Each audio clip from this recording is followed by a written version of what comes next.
Earl Erskine and I discuss recent events in Mormon polygamy groups next on Polygamy. What love is this? She was born into polygamy. Her family followed the teachings of Joseph Smith, including plural marriage. Like many young girls, she had been promised to a man who was her father's age, but she ran away. That girl was me. I was lost. Then Jesus Christ found me.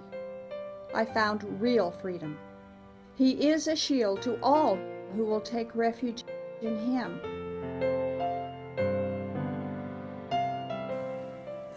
On December 1st of 2017, the Salt Lake Tribune published an article about the biofuel company owned by Washakie Renewable Energy, which is one of the many dozens of companies that's owned by the Kingston Polygamy Group. Washakie is located in Box Elder County in northern Utah. Now, the Salt Lake Tribune article reported that Washakie has been fined for exploiting federal tax credits by importing fuels that they claim to have used to produce them. They claim to have produced it themselves. Now, but Washakie reneged on a $90 million deal made in 2014, wow. And a jury in federal court recommended that they pay over $25 million in damages in the breach of contract. And that's what we're going to be talking about here, is that the newest legal issue with Washakie. The article in the Tribune said this. Yeah, Washakie Renewable Energy is associated with the Kingston Group, a Utah-based polygamous church with fundamentalist Mormon beliefs that is also known as the Davis County Cooperative Society and the Latter-day Church of Christ. The legal battle began November 2014, 6 months after Washakie officials signed a contract with Lifetree to import 90,000 metric tons of Argentine, say, methyl ester or biofuel. Lifetree agreed to deliver the fuel in 30,000 metric ton shipments, according to the contract. But when the first shipment arrived, Washakie refused to accept it. And as they held on to the shipment, Lifetree lost millions, according to court documents. So you can see the standoff that's going on here, and you can see how much it would cost Lifetree as they're waiting for Washakie to accept this. Now, Washakie's attorneys were unable to be reached, of course. The verdict comes months after the judge discovered in June that Washakie's legal position and sworn statements were based on false information. Washakie officials claimed they weren't liable because they were unable to get a line of credit from a Turkish bank, which was part of a verbal condition to their contract, they said. In sworn statements, they said that they needed the line of credit to pay for the fuel shipment. If they couldn't obtain the needed credit, the deal was off. But 2 years later, significant information came out. Washakie had no holdings in Turkey, and they had not made deals with similar conditions with other companies, as the Kingston representatives had told the court. We quote again from the Salt Lake Tribune article. Washakie representatives conceded they lied, according to court documents. That admission narrowed the scope of the jury's decision. Instead of determining if Washakie had breached its contracts, now they had just to decide if Lifetree suffered damages. Jurors determined Lifetree was entitled to money for their losses and recommended a $25 million payout. In 2015, Washakie paid $3 million in 2015 to resolve allegations that it sold credits associated with renewable fuels it had not produced. The company had in recent years become a frequent advertiser during Utah jazz broadcasts and before movies shown at megaplex theaters. So this is owned by the Kingston Polygamy Group. This company is owned by them and operated by the Kingston leadership. So, but it's no surprise to discover that they committed perjury in court. Lying for the Lord and for the Lord's work is a well-established protocol with polygamists. In fact, one time I sat in a courtroom and listened to one Kingston man tell one lie after another on the stand under oath with no fear of accountability. And he won the case. We have some reader comments about this situation with them that we would like to share with you from the Salt Lake Tribune page article. Unfortunately, the Kingstons, like other religions, sell salvation for a huge profit, and so they'll be around another while until the money runs out.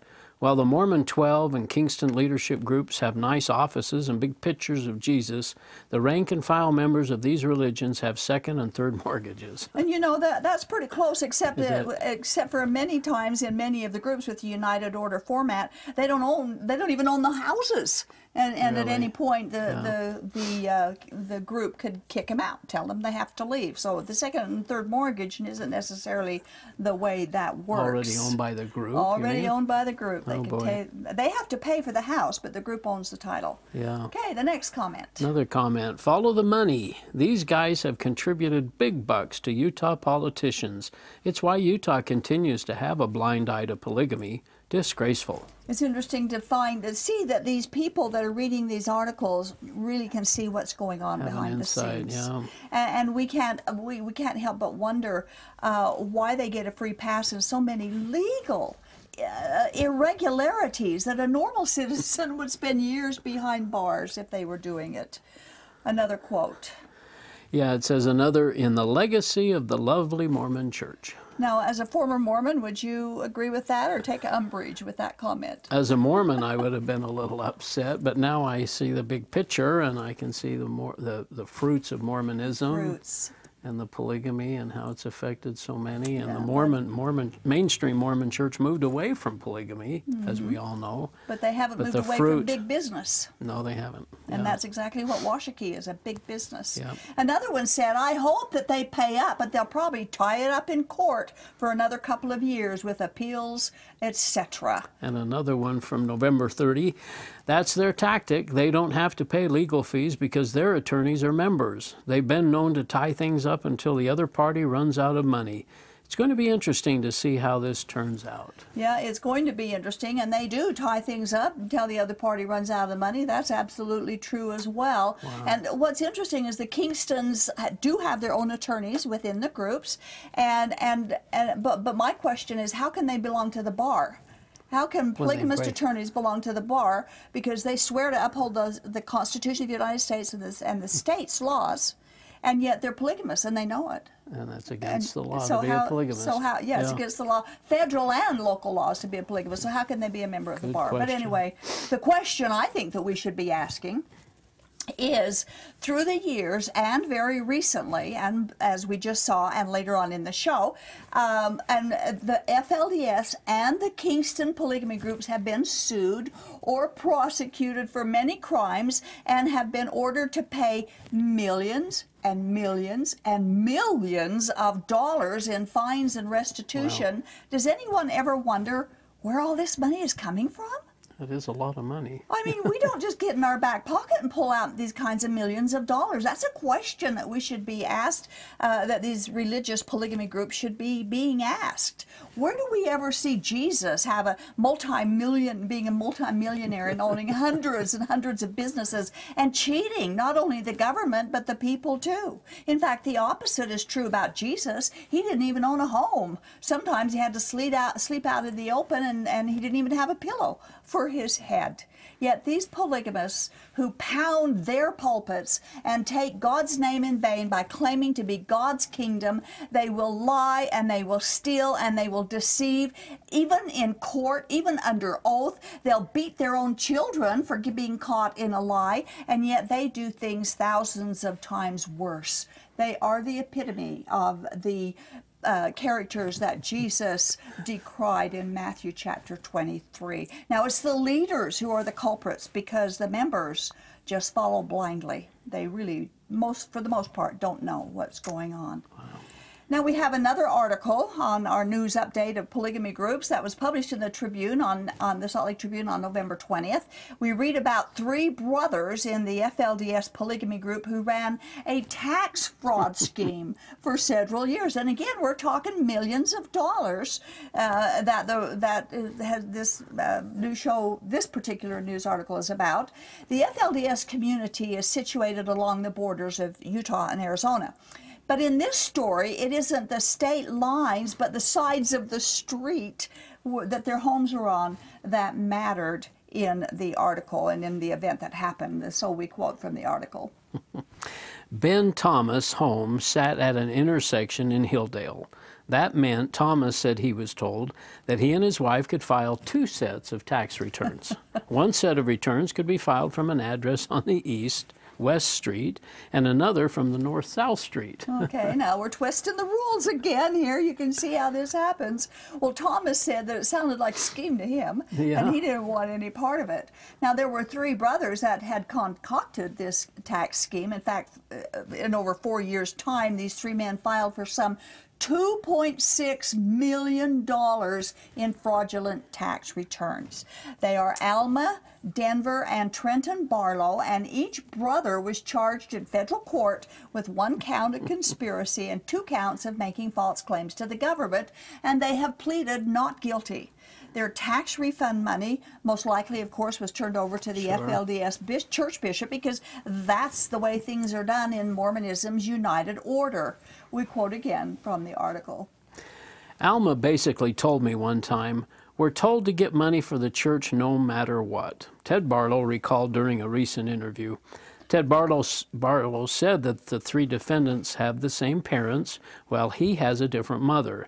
The defendants were close, Ted Barlow said, and had a background in construction and manufacturing, not accounting or tax preparation. But they expanded what they were doing. According to the indictment, when they filed their tax returns, they would falsify W-2s to show that more tax had been withheld than actually had been withheld. For instance, in 2011, Alma Barlow reported that $628,100 had been withheld from his paycheck. He filed for a refund of $429,003. Wow.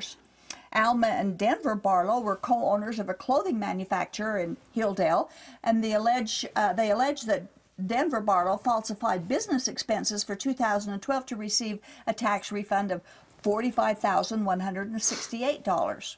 All good men of God. All good men of God. That's what really gets me, is they call themselves the kingdom of God. You know, these men would also go out and look for people that they could file tax returns for, and then they would misrepresent their incomes and their marital status and the number of dependents to make them qualify for the earned income tax credits, which of course reduces taxes for lower or moderate income individuals. Again, we read from the article. The defendants took 10% of the refunds received by the other filers. The indictment says the indictment says that the defendants applied for the $2.6 million in tax refunds for themselves and others, but it doesn't specify whether the IRS actually paid all that money. The 3 brothers were in court on September 15th in U.S. District Court in Salt Lake City, and the judge granted them a release pending trial, which is scheduled for April 16th. That's interesting, 1 day after tax time. Evidently, the 3 brothers have since left the FLDS, and it is reported they are complying with the terms of their pretrial release. It was in February of 2016 when 11 FLDS members were indicted for fraudulent use of the food stamp program, totaling $12 million. So much money illegally built from taxpayers. We have another quote. Ted Barlow said the tax fraud defendants are good men who were trying to please church leaders. You've got to realize these boys are sucked into this Warren program so deep they don't know where they are, he said.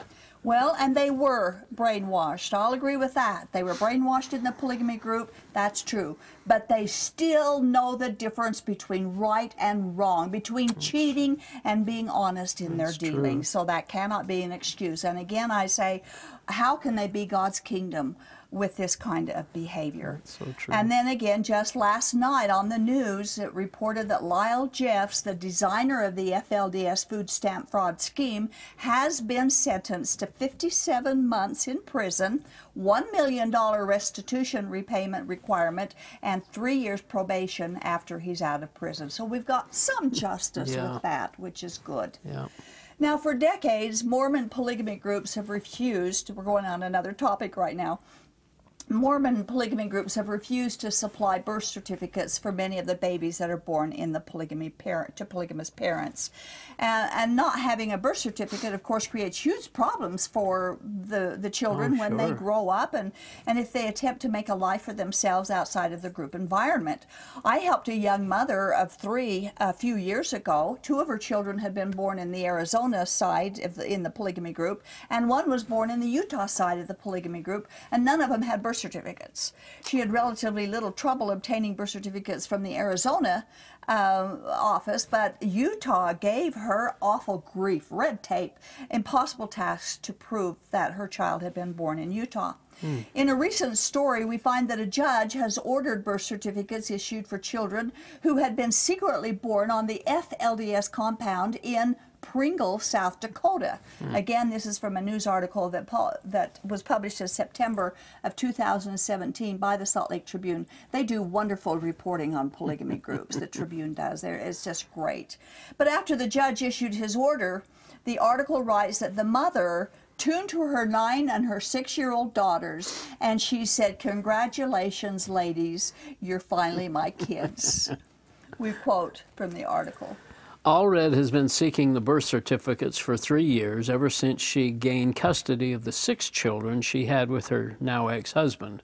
The 4 oldest were born in Utah and had valid birth certificates, but the youngest 2 were born on the South Dakota compound. As Allred explained to the judge during the conference call, FLDS President Warren Jeffs wanted what went on there to remain a secret. "We were not allowed to get birth certificates per the leadership," Allred said. But now she's finally got birth certificates for all of her kids. Now, there are several reasons why birth certificates aren't issued. One reason is top secrecy, of course, especially if the marriage is incestuous. And then, of course, they don't want to be found out there living polygamy, but that's been known anyway. Many of the birth certificates that are issued in the Kingston polygamy group list a fake father of the child, so it's not true anyway. They record a name as the father of a non-existent person. And this leads us to the next topic from an article published in the Daily Lama, October of 2017. The article is entitled Tiny Tombstones Inside the FLDS Graveyard for Babies Born from Incest. Now, the article writes that in the FLDS polygamous cult, cousins were encouraged to marry in order to preserve certain bloodlines. This happens in all the groups, but this is specifically with the FLDS. Years of inbreeding have resulted in children born with serious birth defects. Alyssa Bistline was a former member of the FLDS, and she was interviewed in the article. She said this. Again, so sad. "It wasn't until I left the FLDS and moved away from the community that I realized I'd been to an unusually high number of funerals growing up in the crick." Is that crick? Yeah, that's a nickname for the short crick. "Outside people don't die that often, and usually they're really old." And of course, we know people die all over the world. That's not the issue here. Of all ages and everywhere, people die. But the infant deaths at the FLDS community in the past has been unusually high. The reporter writes about driving around the small FLDS town, and we quote a description of what was seen during that drive. "Eventually, I pull up to the corner of Canyon Street and Jessup Avenue, where I find the baby cemetery. The lot is unmarked and unremarkable. There is no sign. A scrappy white wooden fence runs the length of it along Canyon Street. The baby cemetery is a mess of overgrown weeds and dry, cracked dirt, home to hundreds of infant and toddler-sized graves. Hundreds. Not all of them marked. Many of the souls interred here lived not longer than a day, some just 2 days, 2 weeks, or 2 years. Some feature more expensive-looking gravestones and include, beyond names and dates, terms of endearment such as sweet baby girl, our son, and heaven's very special child. Still more, rather cryptically, feature child-sized palm and footprints. There are baby graves that date back as early as the 1950s, potentially even earlier. Many are unmarked." And we have some pictures of the baby, a couple of pictures of the gravestones that we're talking about here from the Colorado City baby cemetery. And of course, those are marked graves, but there's many who are totally unmarked. They're just maybe a rock or something that's there. The last infant grave that is marked in the cemetery is dated 2010. And it's interesting that it was in 2011 that Warren Jeffs issued an edict for prison banning sex for all FLDS couples. And since that time, of course, there has been a great big decrease in the number of births in the community. Now, according to some members of the community, the reason so many infants and young children die is because of the generations of inbreeding within the group. Most marriages were made to preserve certain bloodlines, which they believe are of higher value than others, and so they marry each other. Men married several pairs of sisters, brothers from one family married sisters from another, making their children double cousins. And then when they marry each other, you can see how this gets really bad. Yep. And because the FLDS is so tight-knit, and generally they don't allow strangers to become part of their group, the gene pool is very shallow, and it gets shallower. We quote again from the article. One man who asked to remain nameless to protect his and his family's privacy describes a lifetime of round-the-clock care and too frequent hospital visits for his 5 sons. His eldest died 6 years ago at 10 years old. He says, and another died in infancy, leaving behind 2 remaining brothers from a set of spontaneous identical triplets. These 2 and a 5th boy also suffer from the condition that all of this family's sons were born with, X-linked hydrocephalus, a rare neurological disorder characterized by water on the brain, muscular stiffness, adducted thumbs, and aphasia. X-linked hydrocephalus is expressed only in men, carried by women. The knowledge that one's children are likely to be born with conditions like this one does not prevent FLDS couples from becoming pregnant. Instead, they see it as a responsibility and a blessing to have many children. So when one woman is of the same bloodline and she carries the gene, but only it can be carried through to a man, and he's from the same bloodline, you know that there's going to be a lot of children that's going to be born with that. I guess I hate to ask this question, but do they know that at birth? And are these children actually dying naturally, or are they...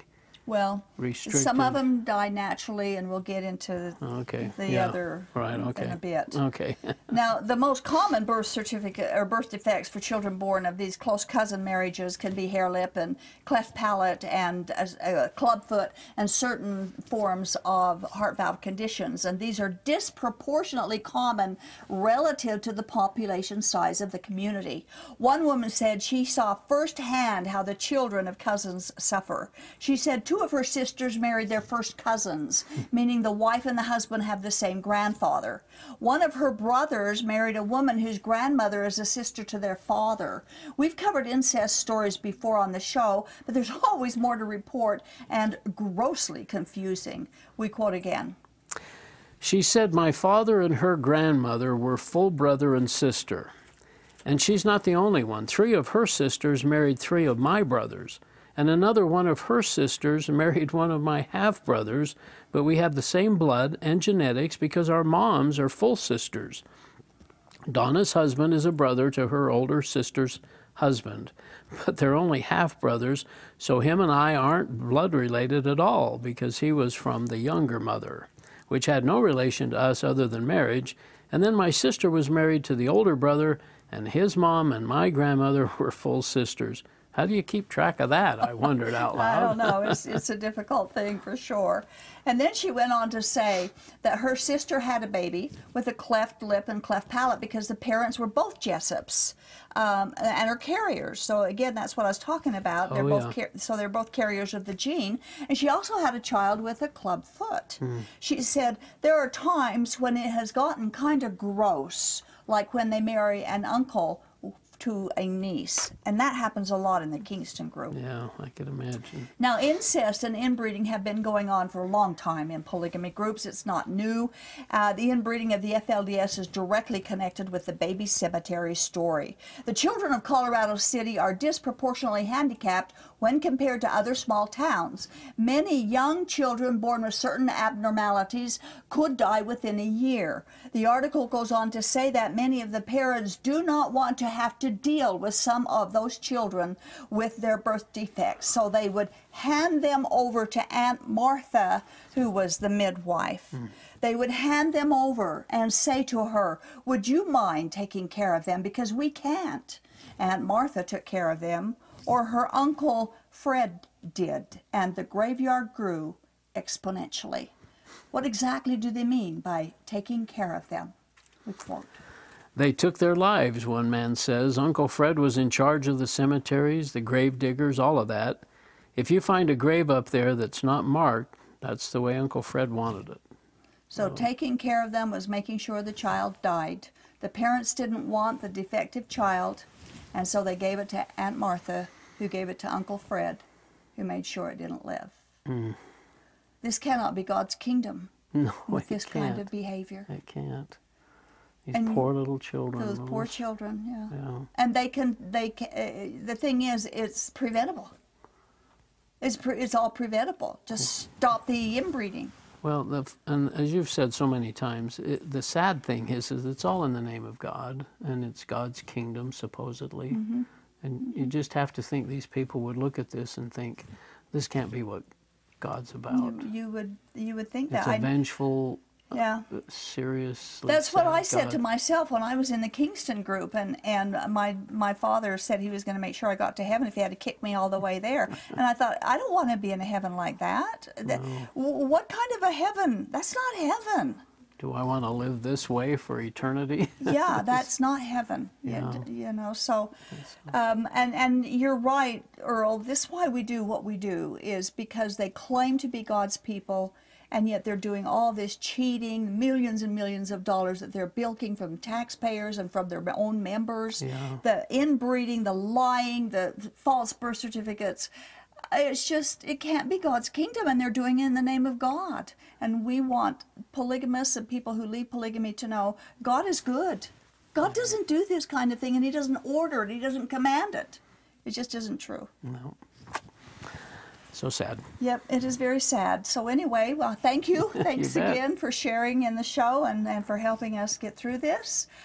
Get out the information. As we've said before, it's amazing that the polygamists hold up the Bible as their divine approval for polygamy, but they refuse to use the Bible to govern other aspects of their marriages. God forbids incest and a man marrying sisters as plural wives. He forbids uncles and nieces to marry, but they ignore these prohibitions and yet embrace polygamy. Why?